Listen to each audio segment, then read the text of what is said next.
on this lovely mid-March Saturday. When is the Ides of March? What is that, the 13th? Thought it was the 15. Like that. Yeah, Well, it's the we 15th, safely so we got just through. passed it. We safely got through the Ides of March. So we can all thank our lucky stars for that. Um, what was that? That was like Brutus and Caesar or something. That was like that's what That's happens. that's my best take on it. Yeah. All right. Well, this will not be a classical history session. I will, however, introduce what this is. This is Piano Tech Radio Hour. And what we do here is we gather every Saturday to meet with and learn from the most fascinating and knowledgeable folks in the piano world, including manufacturers, rebuilders, musicians, makers of other instruments, and of course, piano techs. Our mutual goal is to become better at our craft, to help each other, to create an ever more musical world together. Piano Tech Radio Hour. It's brought to you by Piano Technicians Masterclasses, an online learning resource that brings you cutting-edge instruction from piano industry masters without leaving your home. You can find out more at pianotechniciansmasterclass.com. Give me a second. I don't know if you all are hearing the sound when people join. I am definitely doing that. I'm going to turn that off so I don't get that notification. And then moving on, this is, again, Piano Tech Radio Hour is a little bit separate than Piano Technicians Master Classes. It's this Saturday event, and along with the recording archive. You can subscribe to that for $16 a month. What you do is you get direct access to these Zoom calls each week. They're private Zoom calls, as well as the archival recordings of over 190 episodes in our member area. To join PTRH, you go to bit.ly/join PTRH. That's bit.ly/join PTRH. If you're watching us out there on YouTube and Facebook, welcome. If this is your first time, we're glad to have you here and hope to see you again soon. We will probably be jumping off the live stream to Facebook and YouTube at around 15, 20 minutes in, just to encourage you to come and jump in on the Zoom.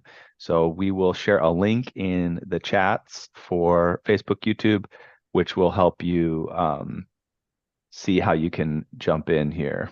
Actually, let me go to Emrys. Are you managing Restream at all? Did you turn on the stream over there by any chance? Yes, we should be good to go. It looks like we're streaming. We're streaming. Okay, great. Okay, excellent. So yeah, we will be able to put those links in the chats on YouTube and Facebook. And then additionally, I'd love to plug a couple of things before we jump in the show and meet our fascinating guest for the day.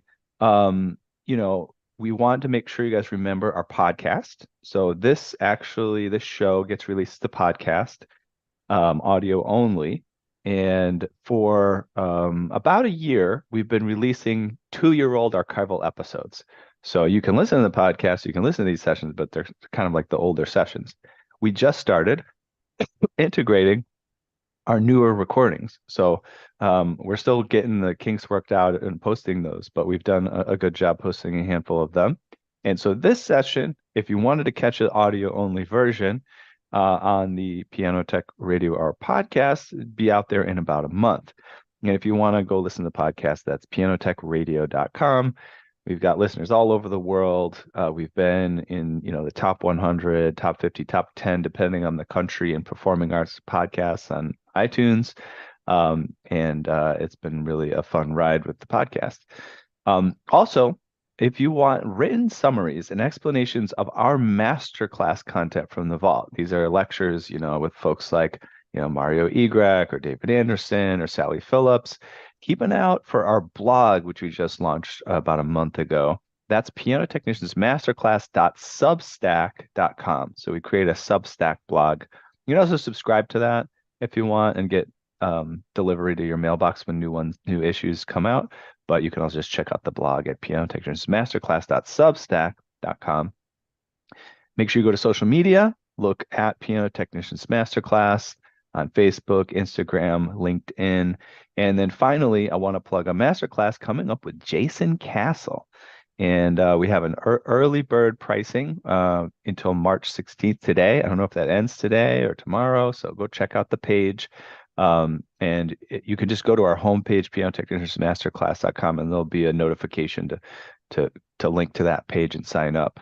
That masterclass will be on harpsichords, and just making sure, if you're a technician out there and you run into harpsichords, you know what you're doing, you don't mess anything up. It's kind of getting the basic ground rules together so you can feel confident handling those instruments. All right, great. Let's head on into the main content of the show. I would love to introduce our guest for today.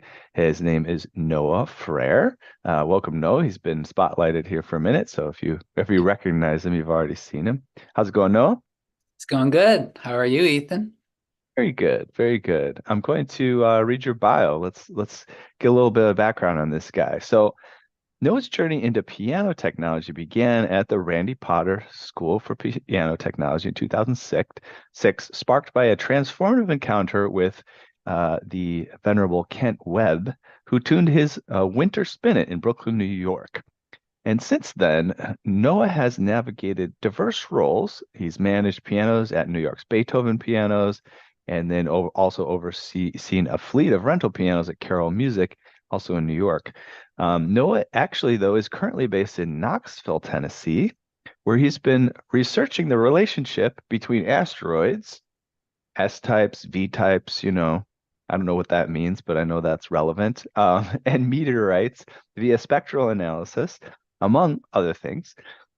So that basically means, yes, alongside his piano endeavors, he has pursued his passion for astronomy. He's earned a master's in physics at the University of Tennessee. And so unique among us already as a piano tuning astronomer, Noah also has taken a bold leap here in trying to reconcile the sometimes oppositional fields of astronomy and astrology.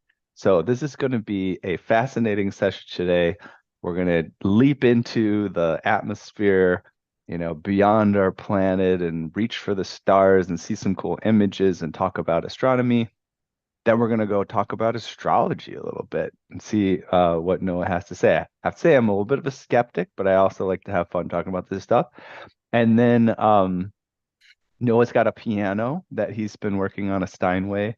So he's brought in a little bit of content on that so we can touch upon piano, a very specific piano knowledge that you guys might enjoy and expect. And then we'll kind of get more into astronomy as we close out the session today. So Noah, welcome.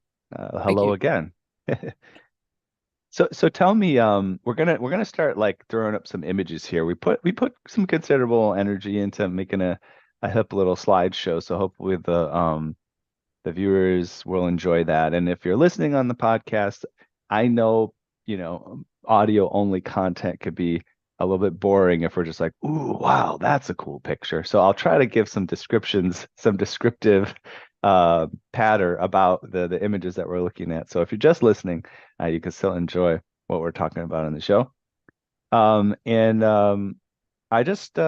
remember, so Noah, let me give a little background. I met Noah in New York City when we were both living there. And this was before he was pursuing his degree in his advanced degree in astronomy. And I was actually pursuing a PhD in biology neuroscience at the time.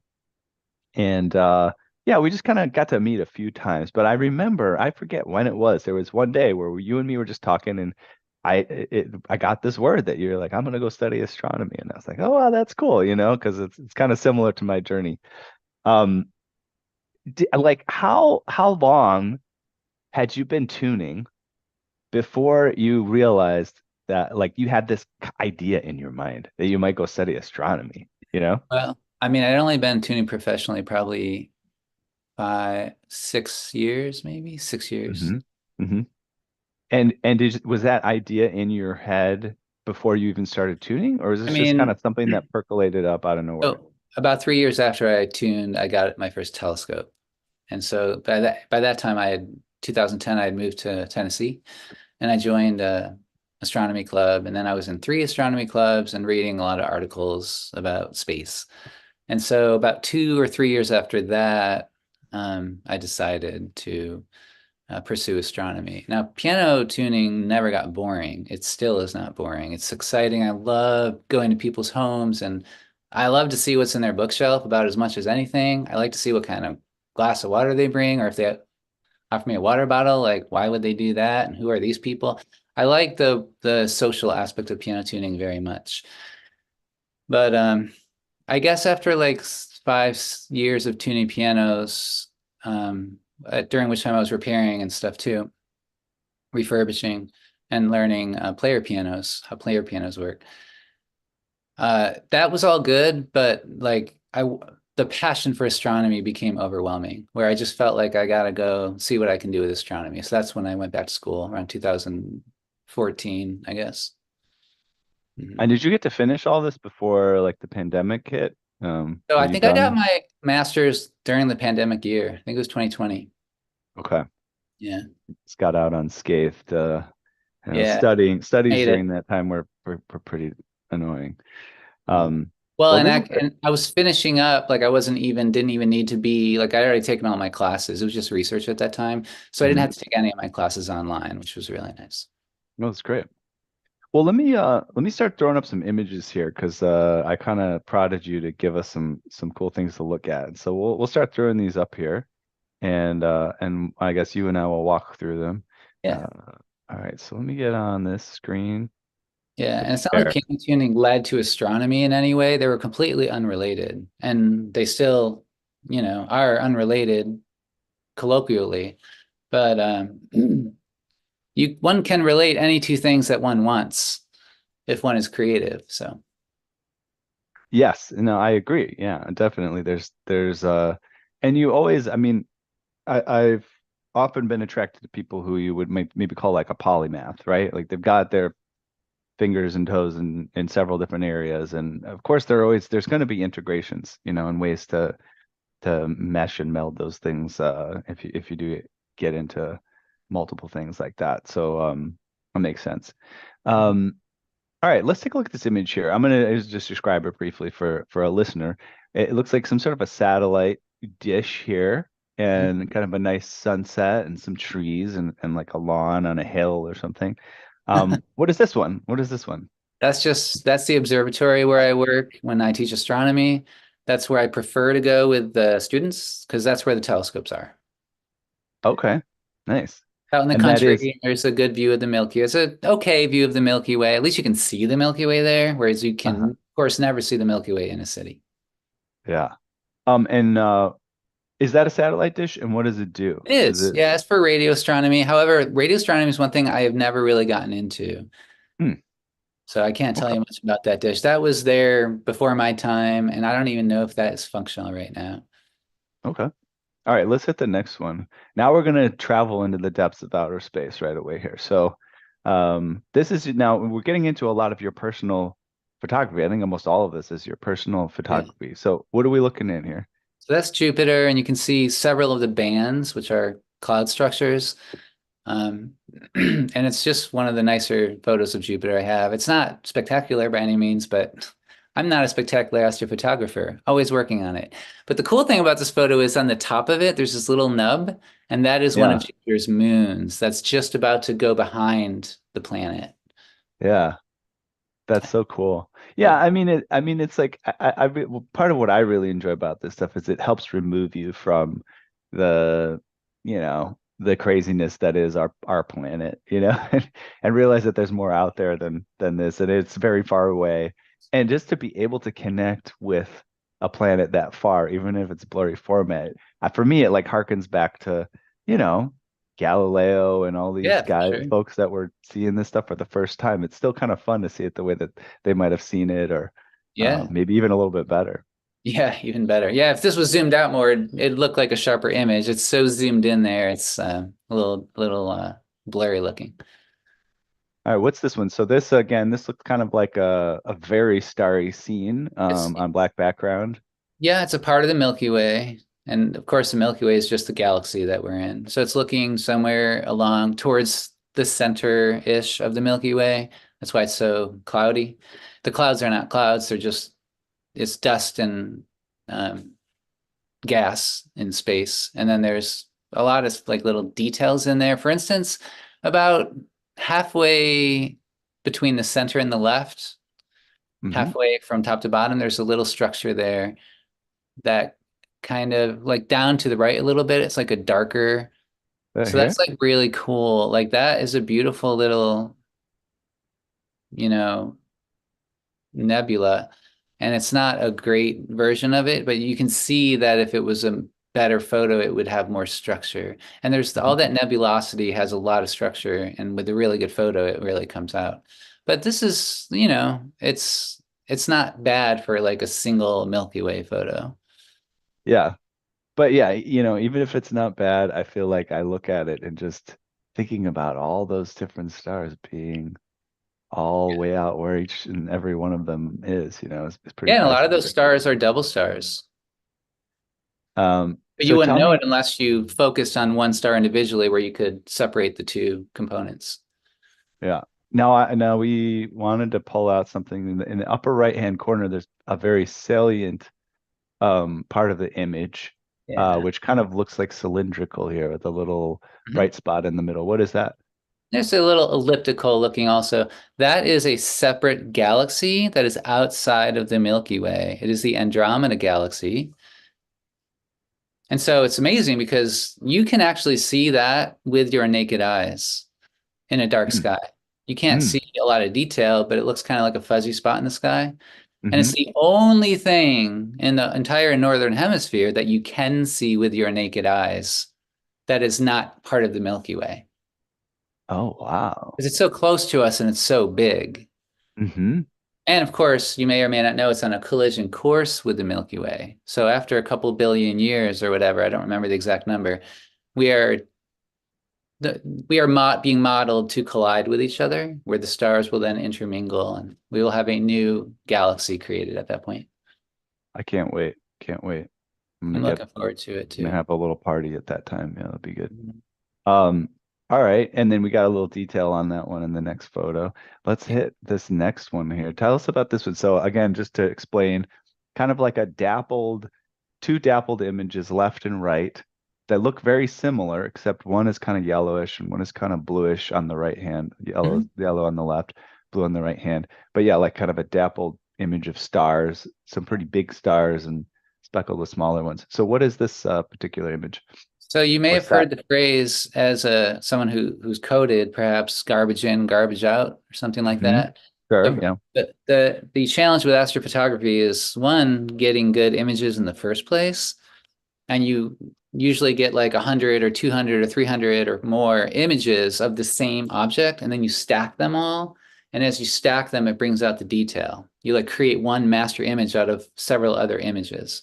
Mm, And so that's part of the challenge, is getting good images in the first place. The second challenge is processing those images to bring out the detail. This here is an example of my first try of processing on the left and the second try on the right. The colors are completely different because I use different algorithms and different processes to process. And so I just, being not very great at processing astrophotos and always experimenting, I don't do everything like the same way. I don't follow my same algorithm every time. Sometimes the color shifts. And if I'm trying to get more nebulosity to come out into the foreground, I might sacrifice some kind of color in order to get that nebulosity.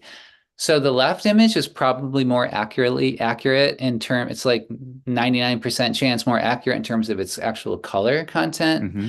However, it doesn't have as much detail as the one on the right. So I Hmm. sacrifice color, but at least I have more detail. Right. Yeah, I'm trying to look and it's hard to hop back and forth between them. Actually, on the next slide, we're gonna split back and forth between the two images so you can kind of see the difference. So we're Yeah. going from the blue one to the orange yellow one, blue into the orange yellow one. Yeah, you can see some more things pop out when you pop on the blue image for sure. Yeah. And I think I'm not sure. This might be the Heart Nebula. I'm not sure off the top of my head.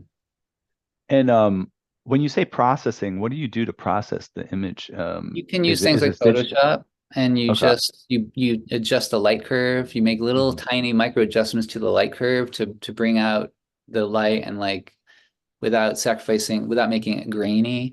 And then you stretch it, you bring up certain details, and there's just a bunch of different things. The astrophotography Affinity is the one I use, and Hmm. it's a lot of astrophotography um, Oh. buttons that you can choose. Oh, okay. So you can Cool. like, for instance, if your stars are too bloated, which these are, you can actually reduce the size of your stars so that it looks sharper, you know, and then you can sharpen detail or you can get rid of the graininess. There's just a lot of different things you can do. And this is a digital photo to begin with, right? Yeah. And Yeah. how long do you have to expose? Is it very It long depends thing on or is the it? object and it depends how many exposures you stack. If you are only doing one exposure, and you're doing a nebula, then you want a Mhm. long exposure. But if you want to have a long exposure, like 60 seconds, then you Uh-huh. need to be tracking that nebula perfectly. If your telescope Oh, is not perfectly tracking the stars, then you will have star trails and your nebula will just look like a noisy cloud. But if you're wow. taking short photos like of 3 seconds each or 1 second each, then you don't have to be tracking as well. You still need to be tracking the stars, but you could be a little more off. And since you're such a quick exposure, there's less star trails. However, then you need like 100, if you want like 100 seconds worth of photos and they're 1 second each, you need 100 separate photos, which you then stack together. Oh, Generally, it's okay. advisable to take shorter exposures and more of them. Okay. All right. I know we have some other stuff to move on to, so I'll jump into the next image here. This is beautiful image. It almost looks like a beach. Actually, I showed this to my son and I said, "Oh, this is my friend Noah. He, kind of took this picture of the stars. I think it's a beach." He said, "No, no, that's on Mars." That's what he Mars. said. Oh, I wish it was. I would go to Mars if you offered me the chance. But isn't this like a beachfront or something? Or It like, is. It is the yeah. beach. Yep, that's the ocean, and then that's the main image kind of up above center is Orion, and then Sirius is I think that's Sirius down below, the one that's like reflecting in the water. I Oh, think wow. it's Sirius. I'm not 100% sure. hmm And then with this particular, is this on? You can't get this in. I mean, where did you Uh, take this from? this was in the evening, so the sun would have been on the other side of the sky. I But think this what was location? where was this? Yeah. This Was was it in probably it was Tennessee? definitely North Carolina. It might have been South South Carolina. Carolina. Right, because you said it's the ocean, not a lake. Yeah, and then you can Okay. see there's the Orion Nebula is visible. That bright spot about, right there, like about midway, a little higher, a little Here? bit down Uh-huh. to the left and to your left, Mark. That's the Orion Nebula. Okay. Bright spot there, which you can also see with your naked eyes. You can't make out any detail. It just looks kind of like a fuzzy spot in the sky, but it's a really beautiful nebula. It's very clear through a telescope. You can see a lot of detail, and there's, of course, gorgeous photos from thousands of astrophotographers all over the world. It's easy to get a photo of the Orion Nebula. It's hard to get a good photo, but it's easy to get a photo. Yeah. And I see what you're saying about the star trails here. Yep, you can Like see the this is star probably one. trails. Yep. Hmm. Oh, that's fascinating. Yeah. Okay. Because All that right. is that picture was just with a regular camera. There's no telescope in this picture. Wow. Okay. All right. We have a few different topics we want to move into. So next we're gonna hit astrology. From astronomy to astrology. And so we're showing right now a square image with Pegasus superimposed on the stars with a little outline of the galaxy, of the constellation. And it says Noah Frere Astrology, Mystic Constellations. Tell us about Mystic Constellations. Yeah, so that picture is Sagittarius. Is the Sagittarius constellation. Oh, okay, The got it. big uh, blots of stars there. It looks like a teapot. I don't know if you can Yeah, see. sorry, that's not a Pegasus. What are you? It's It's Sagittarius. Is a that a centaur? centaur. Centaur. Centaur. Yeah. Sorry. And you see the teapot? If I had my cursor active, you could see it, but there's a handle on the left, and then there's the cap, and then there's the main body, and then there's a little spout right where the arrow and bow is. So there's a Okay. very clear teapot outline there. That's kind of the chest of the archer and the bow and arrow and the head. Can you see the Okay. teapot structure? Um, is Yeah, it? you're outlining the teapot right now. Oh, okay. So that's this is the And then there's pot. this, This is the top of this the teapot, and here's the spout. yep, that's right. So that Okay. teapot is extremely recognizable when you're out looking under the night sky. It's always Uh-huh. in the southern sky if you're in the northern hemisphere. And it's kind of the heart of the Milky Way is in that area. Hmm. Sagittarius is where the heart of the Milky Way is located from our perspective. And so you can actually see the Milky Way rising out of the teapot like steam out of a pot of milk or something. Hmm. So it's a very convenient located teapot in the sky. And then if you follow that stream, you can't see it in this picture, but if you're out in space in a dark sky, it literally looks like steam is rising from the spout of that teapot and spreads all the way across the sky, which is, of course, the Milky Way. Wow. Yeah. So Beautiful. it's a great constellation. So the reason I named it Mystic Constellations is because constellations are an Wait, astronomical. named it. Did we say named it? I think this is your podcast. I This is don't my know if I said it or podcast. not. Yeah, this is the Yeah. cover for my podcast. So Mystic Yeah. Constellations is the name of my podcast. Thank you for bringing that up. It's the name itself combines the spiritual and the scientific aspects of life. Because I am a scientist, since I teach astronomy at college, at the college level, I embrace science. It is very important to me to embrace science and to promote science. Being involved in various spiritual circles, I have a lot of weird friends, and some of these people, I get the feeling they're kind of like anti-science, and I don't like that, and I'm always like trying to get people to be logical and rational and scientific. Doesn't mean you only have to be scientific in your life, but science should be embraced for sure. On the other hand, if you only embrace science, because the scientific process is very specific, you observe something, you wonder, you ask yourself a question, you formulate a hypothesis, you come up with a prediction to test it, you actually test it through some experiment, and then you note the results and come up with some conclusions, and then you circle around and revisit the hypothesis again. And you do that over and over forever. So science never actually proves anything. All it does is you just kind of get closer and closer to the truth through the scientific method. But it's also very dry and doesn't necessarily allow for as much intuition or imagination as some other things you can do in life. So, Yeah. but it's important to always promote science because it's what we do throughout our life anyway. Every time you do most of the things you do, you're actually using the scientific process subconsciously. Yeah, like You know? doing little tests and experiments. Is this going to Yeah, work? Is that going to work? And if you think about it, if you understand the scientific process, you can make those decisions more clearly as opposed to, exactly. Once you not really actually deal understanding with your it, decisions. once you deal with it in a concrete way, it actually strengthens your ability to think critically.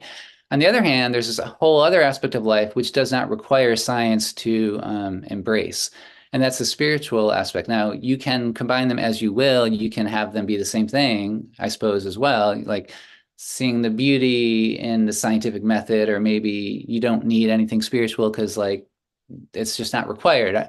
There's no necessary condition to being spiritual. However, many people find that spirituality is a distinct way of engaging with reality.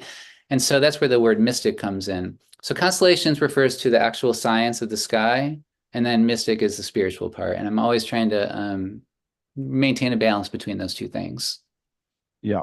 Yeah. While kind of prepping for this, I ended up finding some video on YouTube, and they had pitted the astrologers and the astronomers against each other for some sort of, debate or something. And it was pretty funny to watch. I recommend Great. checking it out. But Who won the debate? well, I actually the video was of a guy who was one of the scientists that they utilized, and so he was presenting the whole thing and showing you, oh, I was on this show and they pitted us against each other. Da, da, da. So of course, you know, the scientist won from his perspective, but Of course. but yeah, I think it's just fascinating to watch. All right, let's see. Should we hit this image and then we can Yeah. maybe go on camera after we check this out for a minute, and then we'll Okay. go back to check out your This, piano. But this yeah, is just me being creative and having fun. For me, a lot of life boils down to having fun because if I'm not really sure why we're here.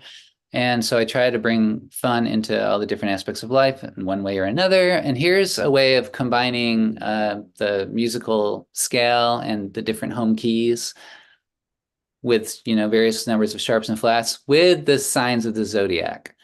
So those things around the outer perimeter are the signs of the zodiac: Aries, Taurus, Gemini, Cancer, Leo, and so on. And then for the podcast listeners, inside of that, there are the the keys C, G, D, A, E, and so on and so forth, the 12 keys of the piano keyboard, for instance. And they are arranged in such a way that is called the circle of fifths. It's a very convenient way of teaching music theory and of it's just convenient in terms of even like composing music. It makes a lot of sense, the circle of fifths. So my question was, how would I arrange the notes of the keyboard onto the zodiac? And this was my first thought. There are other ways to do it. This might, and no way am I saying this is the best way or even a good way. It was just the first way I thought of, and I wanted to try it and see what kind of comes up. So, I mean, we could go as much detail as you want about it, or we can just like leave it at that. Well, I'll at least make one comment. I mean, first of all, let's see. C, is that Aries? Is that the symbol? Okay, and then G is Taurus, and D is Gemini, A is Pisces. No, A is Cancer. Oh, that's Cancer? Oh, I'm sorry. Which one's Pisces? Pisces is the waves? It's to the left of Aries. Oh, okay. Oh, wow. See, I don't know these symbols. That's But anyways, but one thing that, I've composed some music and songs and written music and I did this experiment for about 4 months over 10 years ago. I called it daily wiki music. And I would look at the Wikipedia article of the day, and then I would write a song about it. So I used the Wikipedia article as my inspiration. Wow. And that's kind of how I came up with ideas, right? There's no, like I said, there's no right or wrong way to seize your creativity. I also remember like looking into interesting ways that people explored creativity.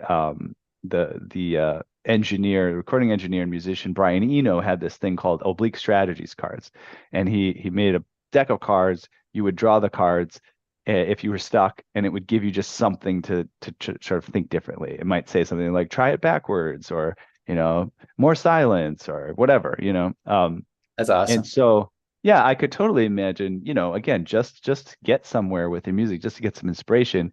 You could write a cycle of song, cycle of music where you have 12 pieces, and not only are you writing them in all these different keys, but as you write in the key, you're thinking about, this particular sign and expressing it musically, right? That's pretty cool. Yeah, and it's basically a model. And by analyzing the model, you can realize new ways of thinking about any of the things in the model.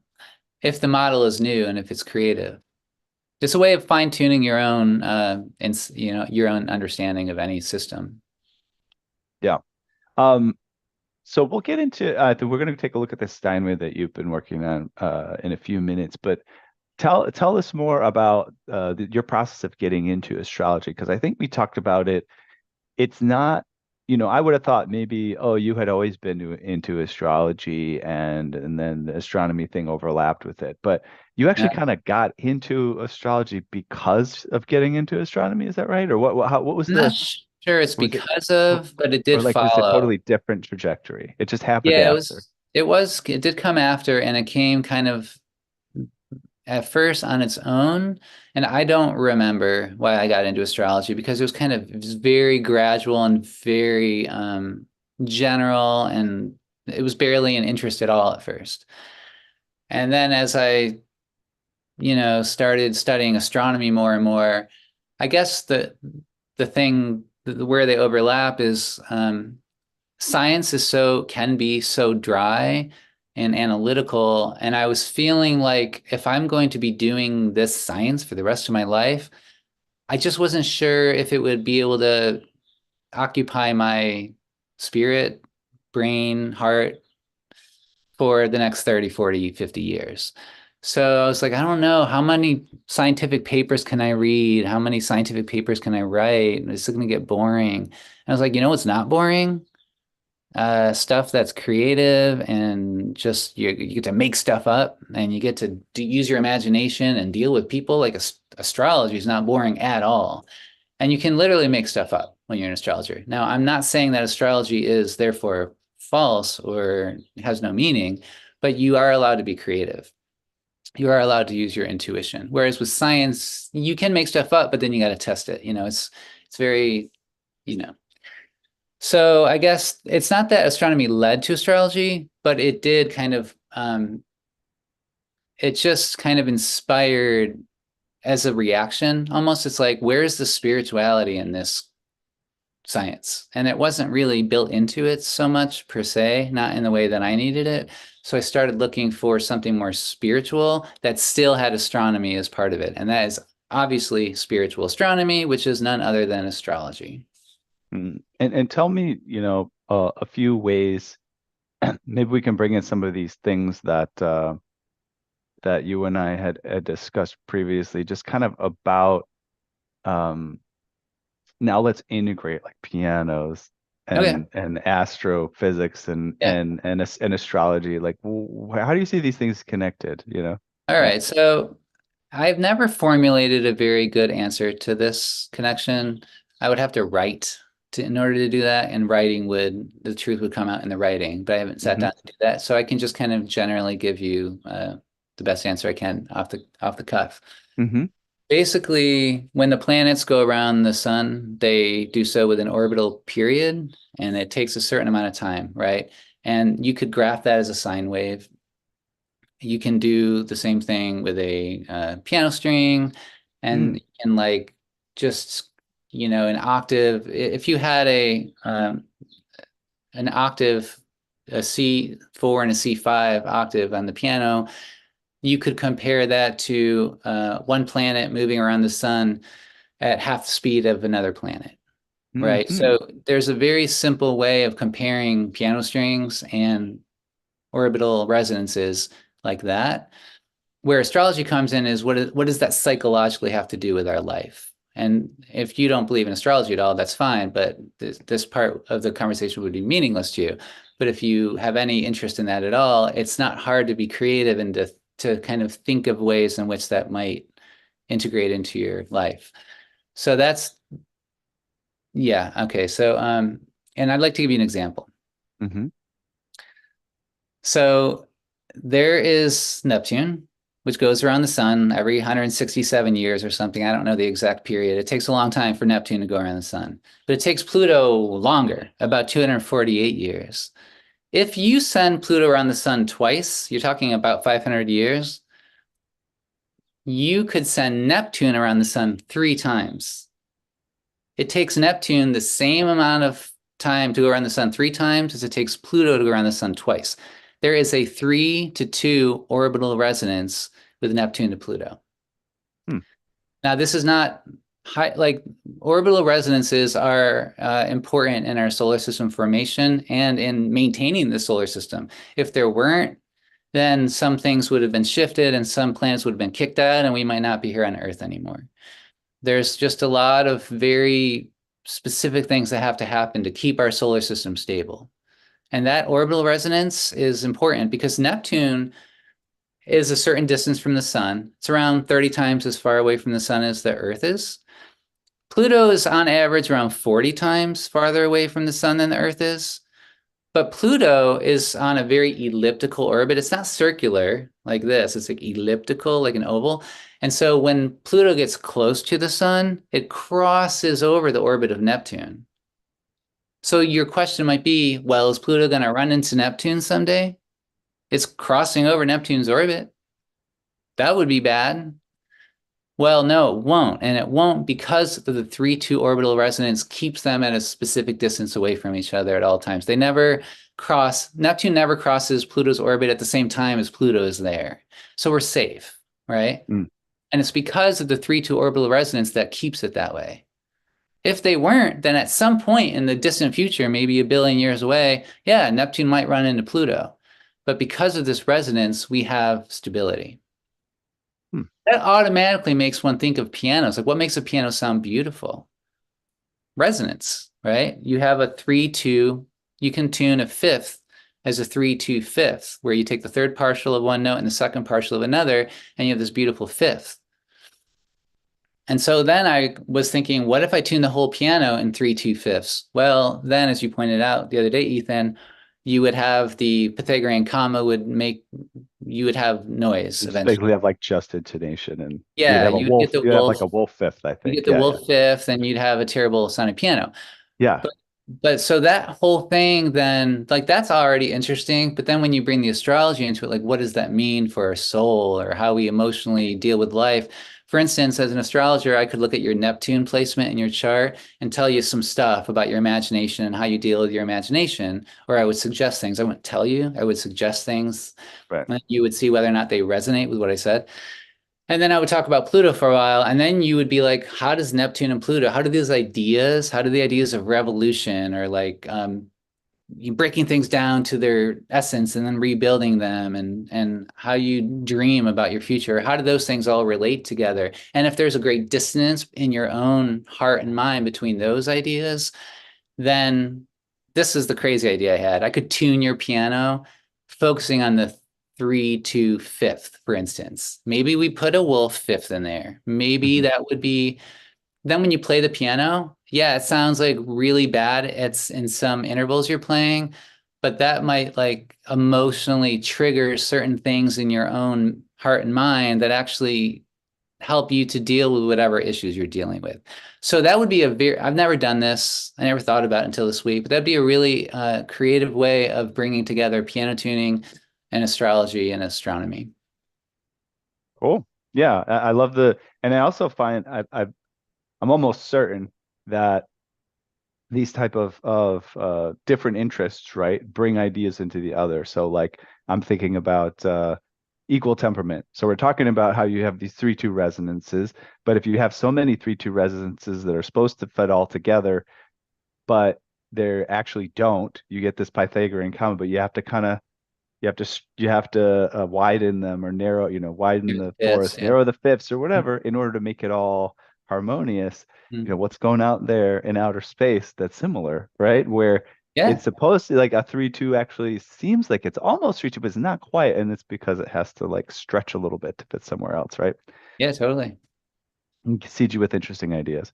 Yeah, and All you right. can tune your whole piano in different ways based just on the planets, the solar system. I mean, that would be a really fun project. That should be, yeah, that's going to be your custom service where you show up, you do the piano tuning and the horoscope all at the same time. I mean, that'd be You tune great. their piano in some special way. Maybe I have would some love sort of that. ceremony. All right. Well, that was really fun. Maybe we'll touch upon it a little bit more. But we wanted to talk about pianos very specifically here and a piano that you've been working on.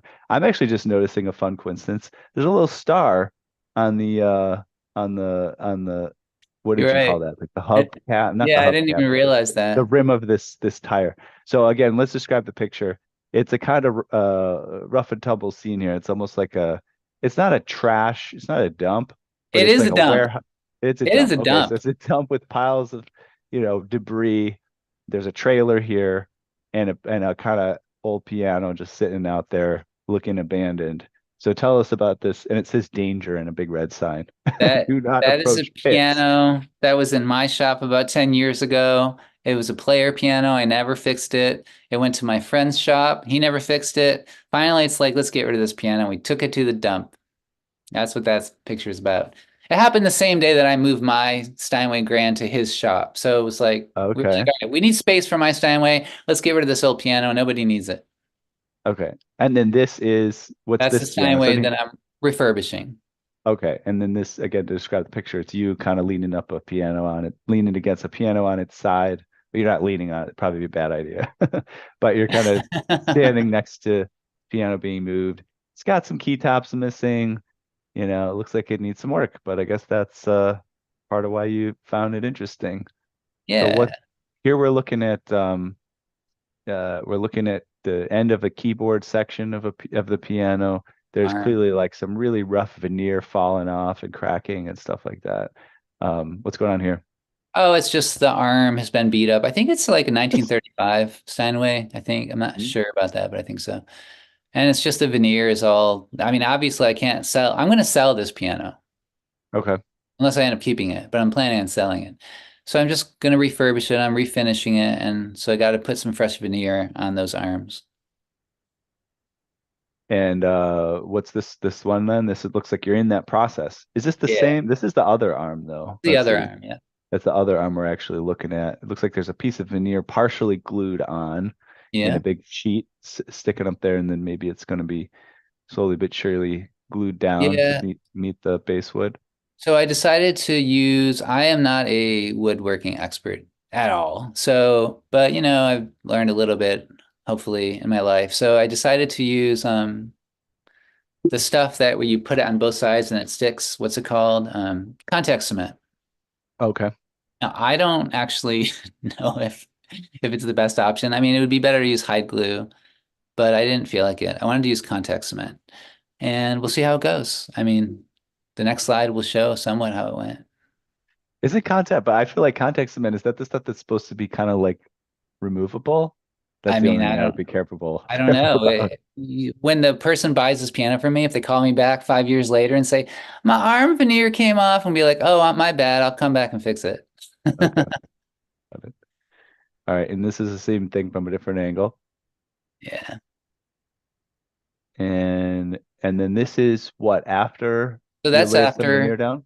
yeah, and it looked pretty good. There was little gaps inside it that my friend came over. He's like, just redo it. I'm like, I'm not redoing it. It's pretty good. It's almost perfect. There's just little gaps in there. I'm just going to fill those gaps with some filler.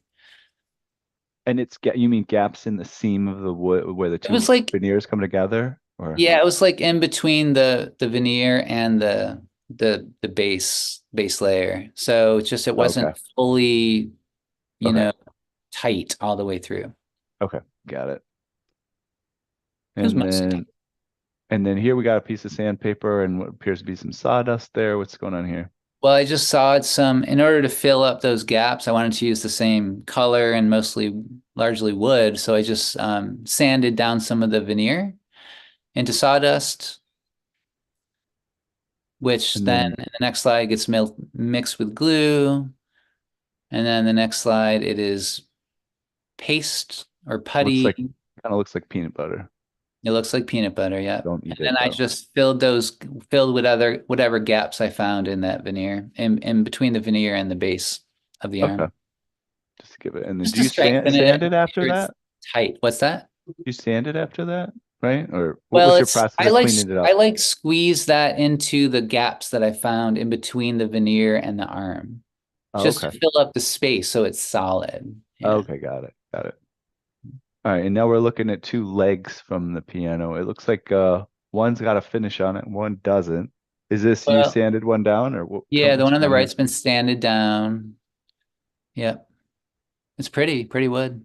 There's some nicks Yeah. and stuff in it because it's, old. That's Is all this right. your is this your first sort of refinishing project? Have you done a lot of this Nope, stuff? I've Have you done a put couple veneer before. on? I've done a Okay. couple, but I haven't done much veneer, very little veneer. Okay. And then we got a little, this looks like it might be made from a coat hanger. Yeah, it is indeed. I couldn't find any tools that curved around and were sharp because like that and those piano legs, I don't know if you saw in the last image, the well, you can't really see here, but on the above the piano legs on the piano on the side of the piano or and the Uh-huh. bottom of the legs even, there's just this very delicate scroll work and it was hard to get in those grooves. Oh, okay. So I couldn't find any tools that would do it for me. So I just decided to make one. So I just took a coat hanger and bent it and sharpened it a little bit and made a handle for it. It was And then you helpful. and you would put sandpaper over it or So no, what it that was just scrape out the old finish, the Oh old wow. Okay. varnish. And did you use like a finish remover, like a solvent, or did you just use Yeah. sandpaper? Yeah. Yeah, I was doing this in my living room. So I used a very innocuous remover. It's Okay. like citrus strip, I think it was called. Yeah, I've used that. Yeah, so it works okay, but not great. It certainly doesn't work as well as a toxic uh, product, but at Right. least our house was not evil to be in, and I didn't have a shop at the time. So, Yeah. uh, Then we got some close-ups of the ends of that tool there. yeah, so it's really hard to remove the finish with less effective removers, but that's okay. I mean, it takes longer, but at least it feels good. I don't have to wear a mask or anything. Yeah, I liked it when I used it. It came out really nicely. Yeah. All right, and then we got a image here of a bottle of tung oil, Tung. Yeah, it's a milk Um, paint brand. okay. It seemed like And a yeah, tell us about tung oil. What do you do You with know, tung oil? I haven't researched finishing in a couple of years, so I'm not gonna be able to tell you a lot. I know the last time I refinished the piano, it was with Pollux oil, I think it was called, and Hmm. it works really well. It's kind of like I don't remember exactly what they mix, but it's something like, tongue oil mixed with beeswax, mixed with something else. So it makes a nice, very strong surface. And that was great. It worked good. But this time I just wanted to go with pure oil. I just felt like it. There was really no other good reason, and that's what I wanted to do. And I like the way I think it looks nice, and I think it's sufficient to protect the wood as long as you take care of the wood and So we got don't. a picture of a young lady applying this to the That's my piano. Starting to daughter. look pretty good. That's my daughter. Yeah, and she's rubbing the tongue oil on there. It's fun. She's taking it serious. Definitely Yeah, not a yeah. game. Hmm. And there's a picture of the top of the piano. It's looking pretty good. Think Looking that's nice. got, yeah, 2 or 3 coats on, but I want to put probably 4 or 5 coats on total. Very cool. And then we're looking at a picture of it looks like this is the edge of the lid. What is this? Yeah, that's the edge of the lid. That's right. And it's this has had the finish removed Yeah, and taken to the base layer. And then this next photo is after some applying the tongue oil, basically. Yeah. that's right. Yeah. Beautiful. And so there's no color added. It's just this tongue oil. Does tongue oil have a color to it? I haven't done a lot of this stuff. Tongue oil I just have a natural color that comes out. It's not like you get different colorings of tongue. I think it seems to darken the wood, Yeah. certainly, but I'm not sure color is the right. Maybe it has like an amber color. I'm not sure. Yeah. Cool. And then this is what part of the piano is this? That is also the lid, the front and the front part of the lid that you flip up on the bottom there, and then Oh, okay. it's just before and after tongue oil. Cool. Yeah, that's looking very nice. Yeah, so after it gets more coats, it should have more sheen. All right. Oh, well, so that concludes our review of your Steinway piano refurbishment process. Is there anything else you want to say in closing that before we move on to the next Yeah, part? Chuck Becker recommended that soy gel stripper by Fran Mar is much better than citrus strip. So thanks for that recommendation, Chuck. Soy gel, it's called. Perfect. Can make a meal out of if you get a bunch of different strippers together, maybe some blackberry, something or other. And no, don't try that at home. Just kidding. Or, or, Um, or at work. um, all right, let's get back to some astronomy as we close it out here. This looks like quite a contraption we got set up. There's another young lady out here, out in front of like a forest scene with a some sort of like telescope camera-ish thing on a tripod that is covered in almost like looks like a Mexican one of those like jackets that you wear. Yeah, that's a coat I bought in San Diego. That is correct. A hoodie. And as with many things in my life, I like to piece things together at the last minute. And so this is my wife, and this is my telescope with a camera inside it, and we're looking at a solar eclipse. But Oh, the there was a solar filter on top of. I'm trying to remember why we did this. I think there was a solar filter. Oh, I know what happened. I brought a solar filter and I brought a telescope, but I brought a solar filter that was too small for the telescope. So I had to like wrap it in something so it would fit inside the end of the telescope. hmm. So it's like the only way we could get the solar filter to be in the telescope. Okay. I don't know if By you stuffing that in there. Yeah, I get it. I had to makeshift something in order to see. We had to look at the sun. In order to look at the sun, you got to have a solar filter. And then this next image is of a camera without the lens on it.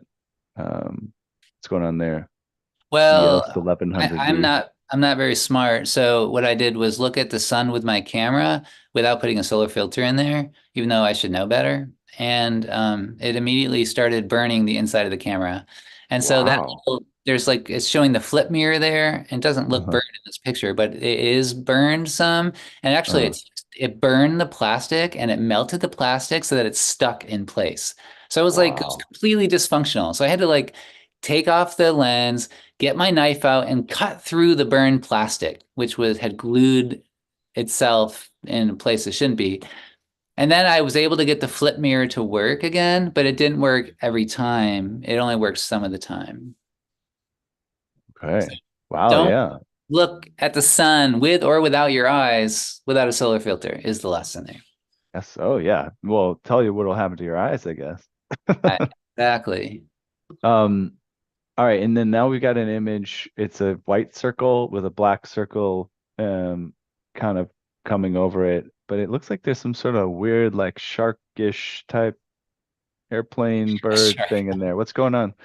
It is an airplane that was flying across the disk of the sun at the moment I took that photo, and that's this partial solar eclipse. So it was just such a cool, like, what a great coincidence. And so, yeah, that's what it is. But the thing is, that mirror got caught halfway up when it was trying to like fire Oh, its okay. like photo. So the lower So that's half what of the that, yeah, was completely dark. And I took a separate photo where it did function correctly, but there was no airplane. And I combined those two images to try to give what it would have looked like if my camera hadn't malfunction at the moment I took the photo. So it's kind of like it's a combined two photos together, which is the best one can do, right? oh, this was me. This is me drawing three circles and trying to explain a solar or lunar eclipse to my Oh, son. I just left nice. that in there. I see it. Yeah. All right. All right, here's an image of like a towel on the ground with some interesting shadows on it. What's the deal with this one? So during a partial solar eclipse, if you have light that's coming down to the ground and it is going through like a mesh. So for instance, you could take your fingers and try this next during the next. Remember, the next solar eclipse is in like 3 weeks, right, guys? So go to the solar eclipse if you can. Go to the center line where you can see totality. If you can't, then you can still see a partial eclipse from probably most of the USA. You can take your fingers like this and hold them over the sidewalk, and then the shadows and the light that's streaming through would normally just not create anything but what you're seeing, the little gaps between your fingers.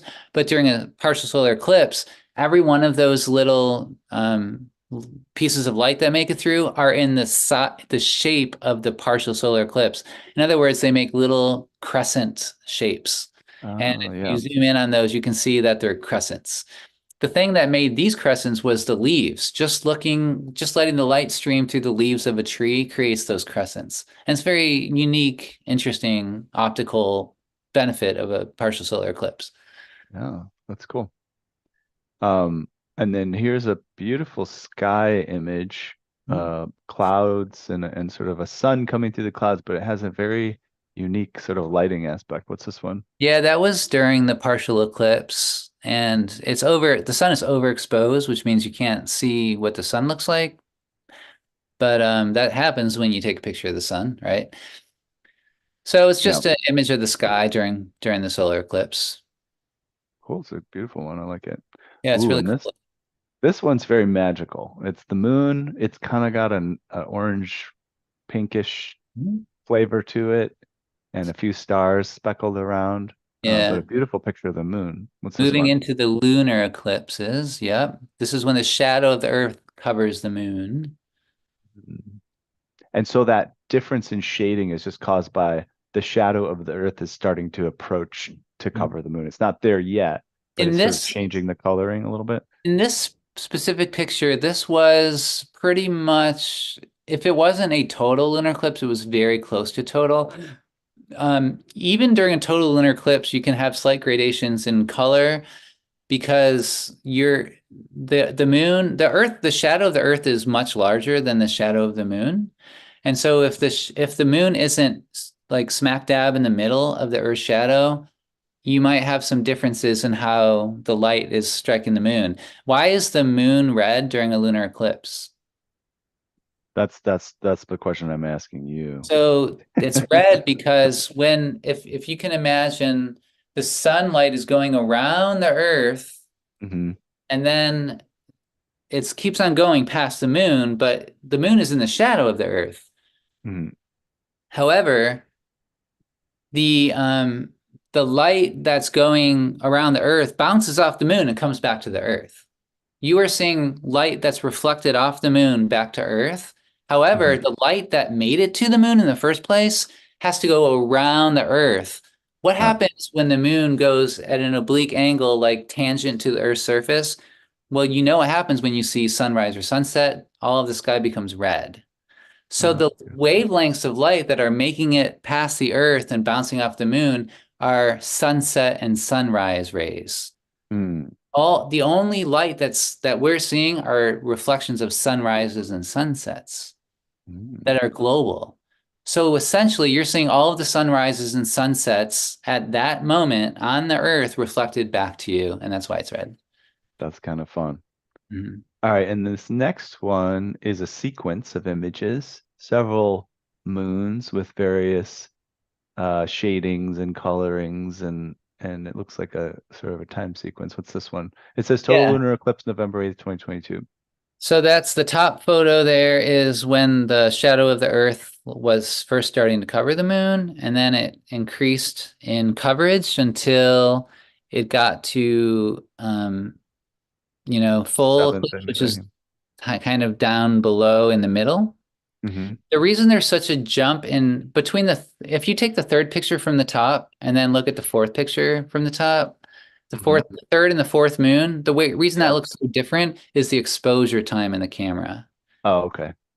I exposed much longer exposure for the fourth moon, so it looks really bright where the moon is. That orange part of the moon and that Mm-hmm. fourth moon is actually the part that's in shadow, right? It's the shadow of the Earth. Yeah. And then at the end of the eclipse is down at the bottom of that image, and there's a tree, and that second one from the end, that's like a tree top because the moon was starting to get real low in the horizon. Okay. Mhm. And so I'll cut in here and just say we typically end around this time, but I'd love to just wrap this up and because we have some other really cool images, and so we might go a little longer than we typically. Does that work for you, Noah? Yeah, sounds good. Okay, awesome. We'll try to make it quick. Here's just a different way of looking at that, so we can look at those images of the moon a little closer. Um, and then this is has a little here's an image similar to the ones before of just one of the moon pictures. There's a purple circle superimposed upon the moon that has its circumference out overlapping with the shadow on the moon. And it says Earth's shadow is 583 over 232, 2.5 times the diameter of the moon. What's going on here? So when you take an image of the lunar eclipse, you have this, shadow line. And so I just thought, well, let's do some physics. So I completed that circle to the best that I could. I just drew Just a eyeballed circle it. that fit that shape of that shadow, and then I Hmm. calculated how much bigger is the shadow, which is the shadow of Earth. That purple shadow, that purple circle represents the shadow of Earth. Hmm. And then how much bigger is that than the moon? And based on that information, you can calculate the distance of the moon from the Earth using trigonometry. Okay, cool. And then this next one is very similar. You said you have a pink circle or purple, you're saying, which is your original best guess, 2.5 times the moon. The gray circle is the calculated best based on moon Earth distance at perihelion. Shadow is 617 over 232 equals 2.66 times the moon. Notice the similarity between these two arcs that are enclosed within the moon has difficulty in blindly drawing the correct size circle. So you're saying that the calculation in gray here is a little bit more accurate because it's based on Yeah. actual Data. Yeah. number that you started with, numbers that you Yeah. But started if with. Yeah. And it's easy to see the difference in the purple and the gray circle when you see the whole thing, but when you're only Yeah. seeing a small part of the arc, it's difficult. And so having limited information makes it difficult to see the big picture. Yeah. Well, you know what this reminds me of? You don't know, but it's the Fermi piano tuner problem. Are you familiar with that? No, tell me. So it's I've come across it several times, probably because I've done stuff with technology and pianos. But it had been a common question for like interviews for like programmers or people in technical jobs, and it's to test your ability to ballpark figures. And so the question is, I think it's like estimate the number of piano tuners in New York City or something like Oh, that. And you're supposed to just kind of think, okay, what's the population of New York City? How many people do we think have pianos? How many tuners would you need to serve them? Da da da. And you come up with like a number. Versus you and me would be like, I think I've met most of them, so it's probably, X. yeah, yeah, that But sounds familiar now that you but mention yeah, it. similar. It's kind of a cool, can do a pretty nice job getting a rough figure without having to do all the complex math. Yeah, that's right. It's also a demonstration of, sometimes when we're asked those questions to figure something out, we envision in our heads what we're seeing right here, right? You say, "Oh, what's the ratio between the size of the shadow of the image on the moon and the moon?" And then inside your head you're going, "Oh man, I got to get out a pencil and paper and I got to draw." And I'm describing what's on this basically a whiteboard here. Draw a triangle with a couple overlapping lines, mention the tangent, and a big number, 93 million for some representing some size of something or other, and I've got to use R and Y minus X minus Z, blah, blah, blah. Versus if you just kind of think of it sort of in a more creative way, you can come up with a pretty close number instead of having to do the calculations. But I guess this is that what this is, right? This is you doing the actual calculations. Yeah. Hmm. And what input is required there? What numbers are you using as your input? Well, the input that we know already is 93 million miles. That's the distance from the sun to Earth, Okay. average distance. Um, the uh, the diameter, or let's see, I haven't seen this in a long time. I think Like the diameter of the sun or some. yeah, the diameter of the Earth, there's 8,000. The diameter of Hmm. the moon, we know. And so then once you have some of those inputs, you can draw a triangle, basically. And then my goal was to calculate how far away I think the moon was from the Earth based on those triangles. And then Oh, compare it to the real answer. You can look up the real answer on using an astronomy program. I mean, I did this several years ago, but we seem to be looking at something like that. Mhm. cool. And you may I'll have have to heard check of the out. small angle approximation. When you have very small angles, the tangent of theta is essentially the same thing as theta itself. The tangent of the angle equals the angle, which is helpful. Oh, okay. All right. And we have a picture of my new record, 28.4 days old, 1.4% This illuminated, October photo 13th, of the 23. very fine crescent moon, and it's only 1.5%, 1.4% illuminated. So it's just such a beautiful moon to see. You could barely see it, you know? Yeah.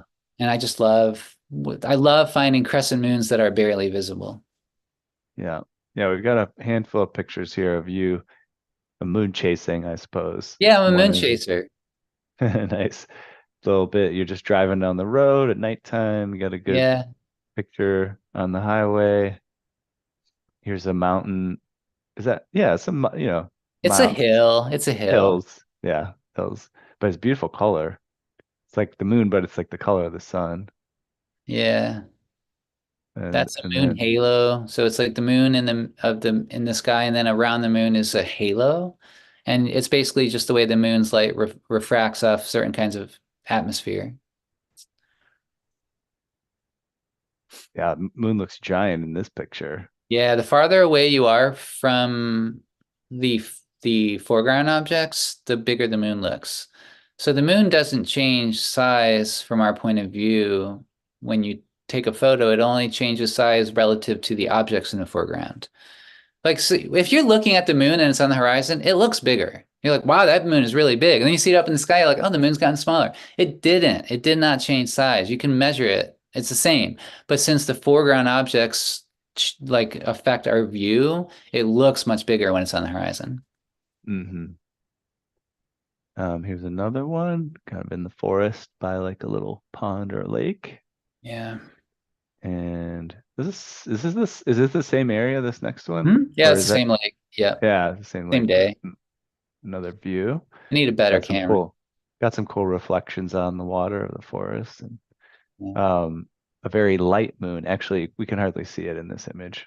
It's always a But surprise too. It never ceases. Like I'm driving and then there's the moon rising. I'm like, whoa, there's the moon. Always beautiful. And that's another thing. What combines astronomy, astrology, and piano tuning? The quest for beauty. Like finding the beauty in things. yeah, for sure. Okay, so now we have kind of a similar crescent moon in this image, but there's also like a little firework going on over here on the left-hand side. What's that? That is a comet. That was my first comet photo. And do you capture a comet accidentally, or do you know a comet's going to be No, visible I on knew it? that was there. I brought, it was like 10 years ago. It was my first telescope. It was this tiny little celestron telescope. I brought it out to the parking lot of a church that I knew was kind of on a hill and had a good um, view of the western horizon.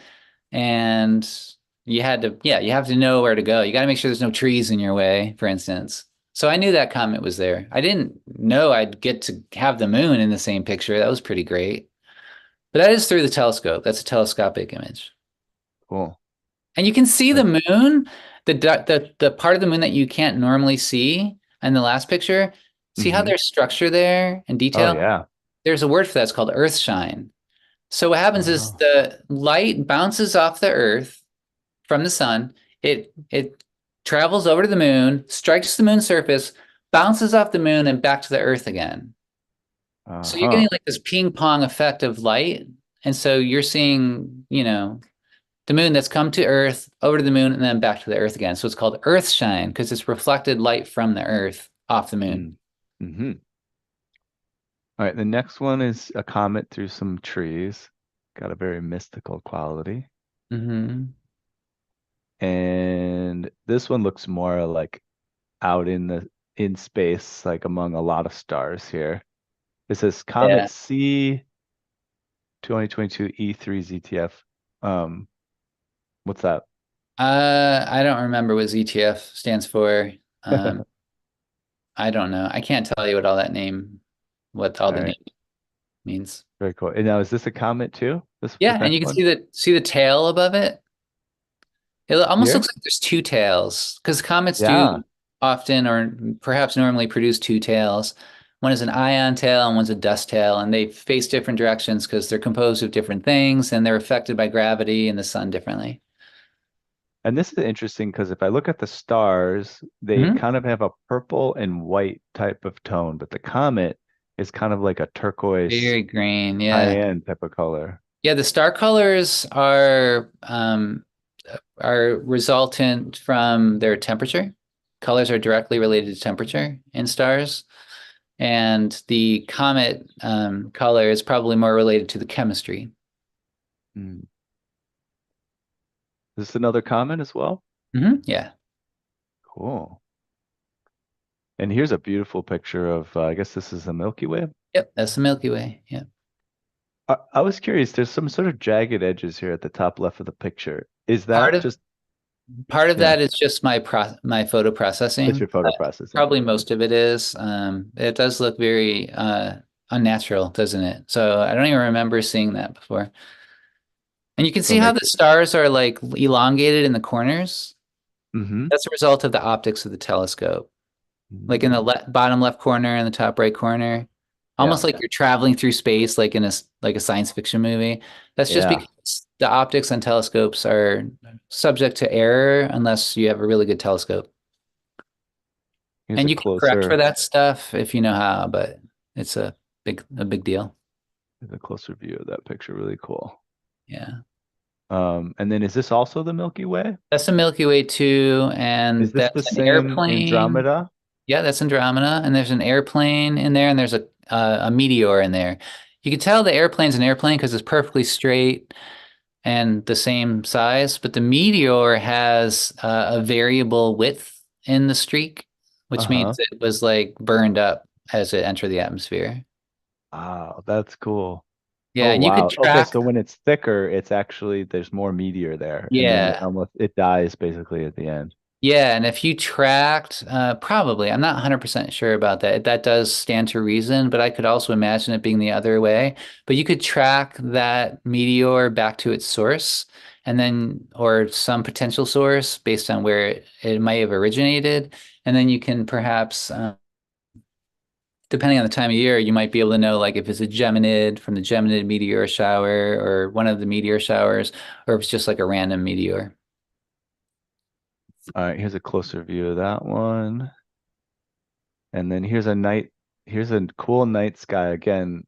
Looks like am I looking at your camera lens as That's the well? telescope, and my Oh, cam. This is telescope. a regular camera shot, but the camera was sitting on top of the telescope. Okay. So How it long was do you have to expose to get that? this. I took this like over 10 years ago, and this was a film camera. I don't remember what the exposure length was, but it was probably a few couple minutes. If you look at the leaves in the background of the trees, see Yeah. how they're kind of streaked? Yeah. That means the camera has been moving a little bit. I was trying Right. to follow the stars, which means the foreground objects would be blurry. So that Gotcha. image, maybe it might be a couple or few minutes, Okay. but I like the And way the then colors came out in that. yeah, beautiful colors. And then now we have overlapping here a bunch of little thought bubbles with or speaking bubbles with numbers and letters in them, and then some lines drawn over here, superimposed that you added to the image. What are those? Yeah, those are just the names of various features in the sky. Usually they're nebulae. Cool. So they're all, M11, M26, M14. So this is you said this is kind of when you were getting to learn about these things, and it was kind of fun to be able to locate them yeah, that's on a right. picture. Identify them. Draw the constellation line, the asterism lines in the constellations. For instance, M16 is the Eagle Nebula, and you've seen photos of the Eagle Nebula probably at some point in your life that Hubble produced, and there it Hmm. is in the photo, looking not Cool. as amazing as in the Hubble photograph. There's the teapot. Oh, okay, got it. That's the teapot. Yeah, Nice. see how the Milky Way is rising out of it? Yeah. Um, and then butterfly galaxy, I guess, or butterfly. That might be a cluster, an open cluster. I can't Okay. remember for sure. There's a lot of open clusters that are clusters of stars. All right. And then is this a galaxy? What's this That is a next one? nebula. It's called the Lobster Nebula because it looks like a lobster and it's mostly gas and dust. But there's a lot of it. It's like huge swaths of gas and dust that are, way larger than our solar system. Yeah. I don't see the lobster, but Well, I do see sideways, maybe it's it like tilts our facing head. down. There's a tail at the top. Oh, I do see what looks like a claw.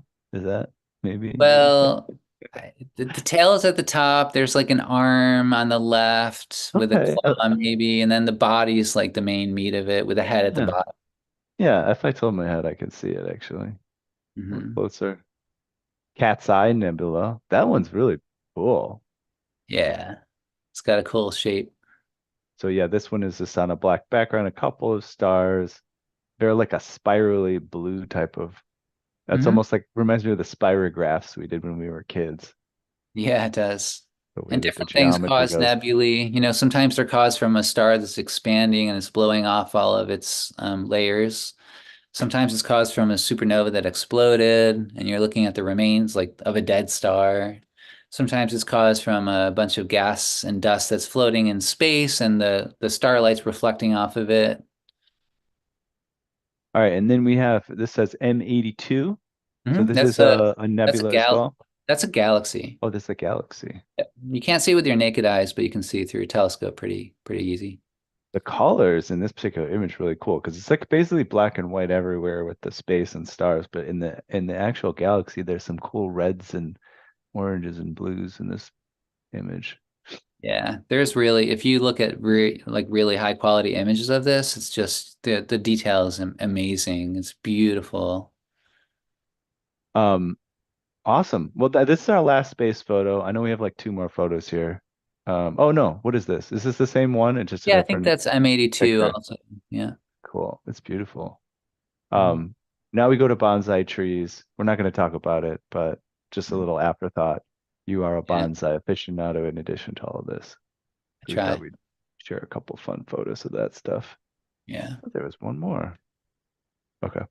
Um, well, thank you very much, Noah. I'm glad we were able to stay over a little bit. I appreciate that. This is very fun, and thank you for sharing a little bit of your interests in your life with us, and uh, and a bit about pianos, and yeah, good Thank you, time. Ethan. Yeah, thanks for Any having me. any final thoughts? Where can people go to like check out your astrology podcast or Oh, about what well, you're my up to? name is Noah Frere, and so the easiest place is just to go to my name.com, noahfrere.com. Okay, and that's Frere, yeah. Mhm. Yeah, and if you wanted to find the podcast, it's on, Apple Podcasts or Spotify or on YouTube, and it's the new name is Mystic Constellations. Or you could just search for Noah Frere, it'd probably come up. Perfect. All right. Well, I'll since we're quite a bit over today, I'll sign us off. I'll say thanks for joining today. If you just joined us today for signing up for this session, individually, of course, you can make your life more convenient. Subscribe to Piano Tech Radio Hour, $16 a month. You get the recording of today's session, a member area, automatic registration for each week's new session. Sign up there at bit.ly/join PTRH. We've reached the end of another musical journey here. And again, thank you to Noah and our live audience for joining. We're brought to you by Piano Technicians Masterclasses, cutting edge instruction for piano industry masters without leaving your home. And yep, it's been a blast. And I guess we'll sign off there and we'll see you all next week. Bye bye.